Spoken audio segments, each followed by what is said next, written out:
नमस्कार. मराठमोळी जीवन चॅनलमध्ये तुमचं सगळ्यांचं मनापासून खूप खूप स्वागत. मस्त असा धुंद पाऊस पडतोय आणि पावसाळ्यामध्ये कुरकुरीत आपल्याला खायचं असतं. बाहेरचं खाणं आपण शक्यतो टाळत असतो. अशा वेळेस आपल्याला घरी मुलांना बनवून द्यायचं असतं. तर सगळ्यांच्या आवडीची आपण हल्दीरामसारखी कुरकुरीत अशी मूग डाळ इथे बनवून घेणार आहे. मूग डाळ बनवताना अनेकदा ती कडक होते, तेलकट होते. हे सगळं होऊ नये म्हणून डाळ भिजवताना आपल्याला कोणती स्टीप वापरायची, तळताना आपल्याला कोणती स्टीप वापरायची, हे सगळं आपण इथे बनवता बघणार आहे. तर चला पटकन आपण आपल्या रेसिपीकडे वळूया. इथे मी वाटीचं प्रमाण घेतलेलं आहे. वजनामध्ये अर्धा किलोपेक्षा ही डाळ जास्त आहे. डाळ नेहमी आपल्याला आपण नमकीन कुरकुरीत अशी बनवायची असेल तेव्हा डाळ ही जी मोठ्या साईजची असते ती घ्यायची, किंवा तशी नाही भेटली तरी आपली रेग्युलरची जी डाळ असते तीच मुगाची डाळ आपल्याला इथे घ्यायची. तर इथे मी 3 वाट्या मुगाची डाळ घेतलेली आहे. स्वच्छ अशी 4 पाण्याने आपल्याला ती धुवून घ्यायची.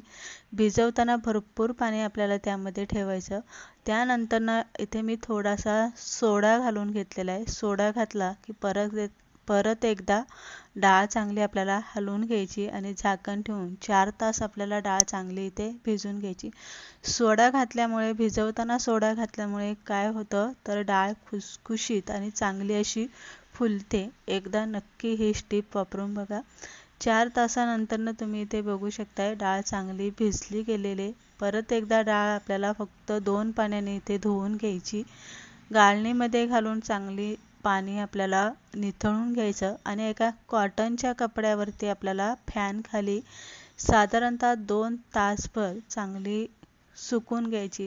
सुकवताना डाळ चांगली अशी मोकळी, सुकी, फडफडीत झाली पाहिजे. हातात मुठीमध्ये जर दाबून धरली तर अजिबात पाणी मुठीला न लागता, हाताला पाणी किंवा ओलसरपणा न जाणवता इतकी ती मोकळी आणि सुकी झाली पाहिजे. त्यासाठी कॉटनचा कपडा घ्यायचा आणि शक्यतो फॅन खाली तिला सुकून द्यायची 2 तास. पावसाळ्याचे दिवस असल्यामुळे सुकायला जरासा जास्त वेळ लागतोय, म्हणून आपल्याला कमीत कमी 2 तास तरी ती आपल्याला इथे सुकवायला ठेवायची.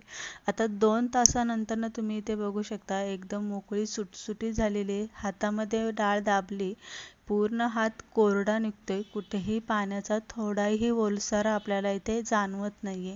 तर या पद्धतीने आपण डाळ इथे सुकवून घेतलेली.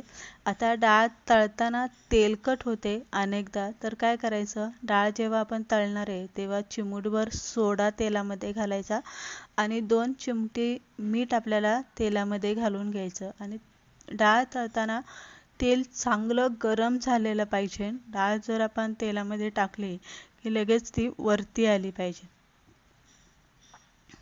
इतकं आपल्याला तेल इथे तापून घ्यायचे. जेव्हा तेल जास्त तापलेलं असतं तेव्हा जेव्हा आपण डाळ त्यामध्ये घातले की लगेच फसकनी तेल असं वरती येतं.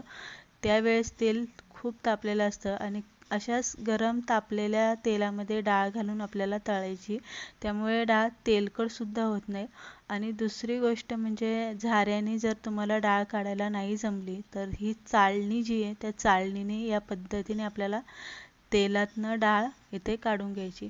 डाळ जास्त तळायची नाही लालसर होईपर्यंत. जर जास्त लालसर होईपर्यंत डाळ जर तुम्ही ती तळली तर काय होतं, डाळ कडक होते. खुसखुशीतपणा जो असतो तो त्याचा निघून जातो. म्हणून थोडीशी हलकीशी ती आपल्याला जाणवलं की तेलाच्या बुडबुड्या कमी झाल्या की डाळ आपल्याला लगेच काढून घ्यायची. कारण डाळ जेव्हा आपण तेलातून बाहेर काढतो तेव्हा ती गरम असते आणि त्या गरम वाफेत सुद्धा राहिलेली बाकीची डाळ ही एकदम कडक अशी होते.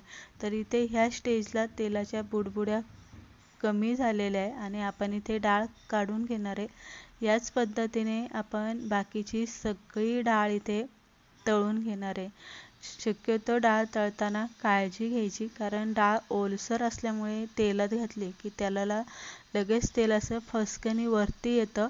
उडण्याची, भाजण्याची शक्यता असते. अशा वेळेस आपल्याला जपून डाळ इथे तळायची. तर सगळी डाळ आपण इथे तळून घेतलेली तुम्ही इथे बघू शकता. खाली मी इथे पेपर ठेवलेला आपला बटर पेपर, त्यावरती डाळ ठेवली की राहिलेलं बाकीचं तेल सुद्धा अगदी शोषून घेतं पेपर.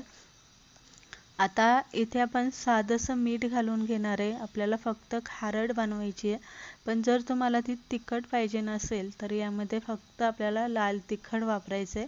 बाकीचा कोणताही मसाला वापरायचा नाही. आणि तिखट नसन लागेल तर फक्त मीठ घालून आपल्याला ती नमकीन इथे बनवून घ्यायची. बघू शकता एकदम मोकळी सुटसुटीत आणि कलर तुम्ही बघू शकताय कुठेही लाल नाही, करपलेली नाही आणि बघता क्षणी लगेच जाणवते की ती खुसखुशीत झाली.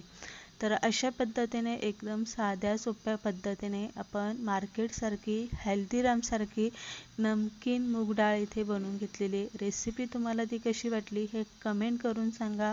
आवडली असेल तर लाईक करा, शेअर करा. तुम्ही कशा पद्धतीने बनवताय ते सुद्धा नक्की सांगा.